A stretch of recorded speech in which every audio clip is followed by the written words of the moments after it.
So we were talking at the beginning of the show about the contrast and what we experienced on 4th of July and what other groups are experiencing, so much violence. There are also people that are talking about what our freedom really means and referring that it's just for white people. Senator Ted Cruz just excoriated Congresswoman Cori Bush because this is the tweet that she put out on Sunday, 2 days ago. It's 4th of July, right? Yeah. Put out a tweet for the 4th of July. She said, when they say that the 4th of July is about American freedom, remember this.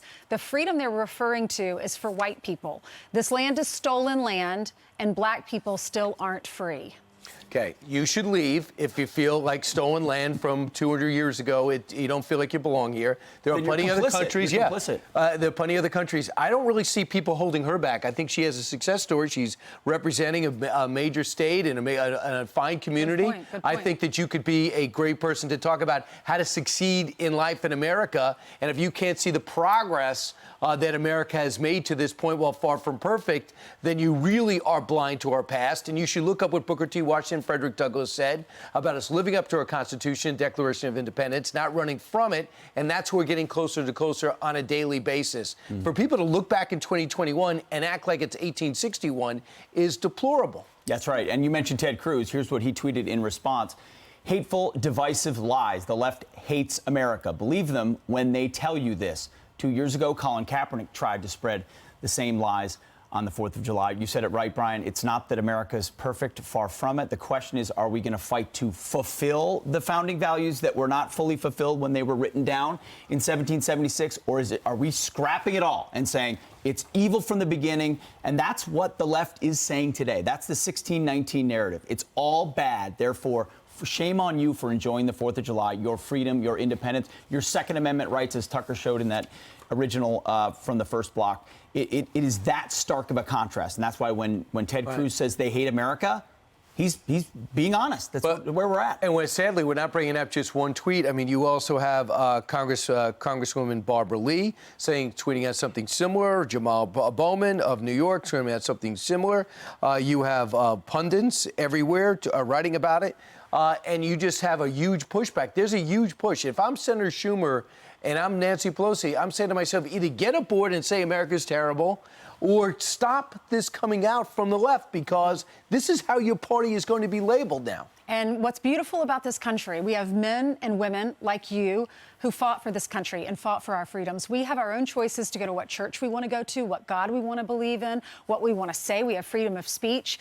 We have the right to bear arms. We have the right to protect our family, an unalienable right given to us by God.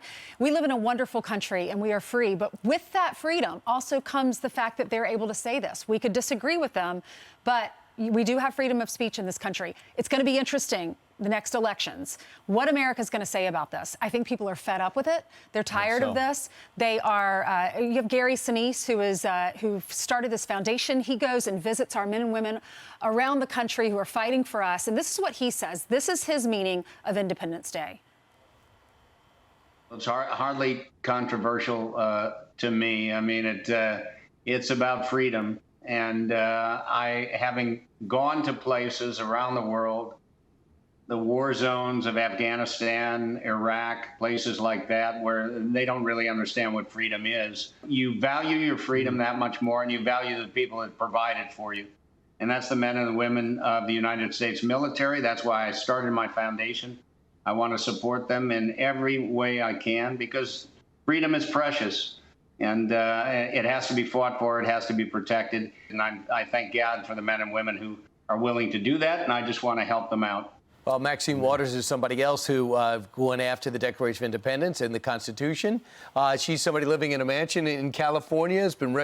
She's been a public figure since the 1980s, and she's still not happy with this country.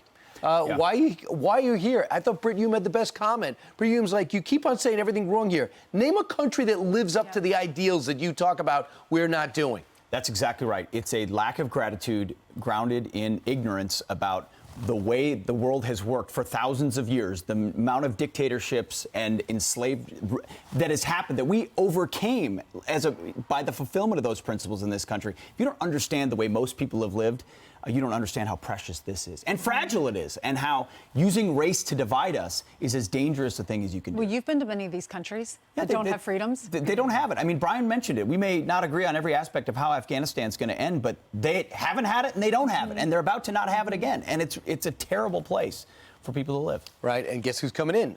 China. And nobody in China has any freedom. That's exactly right. A couple billion people.